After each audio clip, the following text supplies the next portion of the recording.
I don't think it's so individualistic. I think that we have to take responsibility that there are policy decisions and systems and structures that don't allow for individual creativity or initiative to flourish in a system where for the last 40 years there's been this widening inequality in our nation. And when you look around the globe, other countries are dealing with that inequality in very different ways. So I was just in a conversation with the Nordic countries about the social dialogue between government, business, and civil society in Norway and Sweden, and they're dealing with inequality, and they make a different decision as a nation that childcare ought to be universal so that women have equal access to the workforce, and that elder care is a municipal function so that I can go to work and not worry about my mom falling because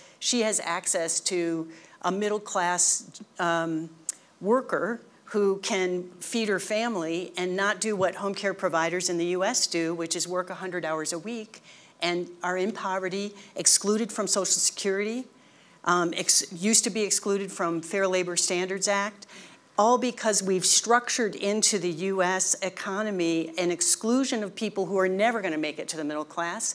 And for the people that have held middle class jobs have no hope of holding onto it. Home care providers and child care providers are care work in an economy that has never been valued in our nation. The Canadians value it, the Swedes value it. That is a really important job, but they're poverty jobs. They aren't valued by us. And so when you think about what can be done, I just feel like it's a combination of working people being able to join together like we've been doing in supporting the fast food workers in their fight for 15 in a union. Imagine if the fast food companies did in the US what they've decided to do in other countries and allow those jobs to be middle-class jobs in the US. I think that we want to continue to mobilize and unite people to make a demand on our government for values that I believe Mark and I share. That's the craziness of this situation in the US, that Mark and I both believe that we want a country where our children can do better than we've done.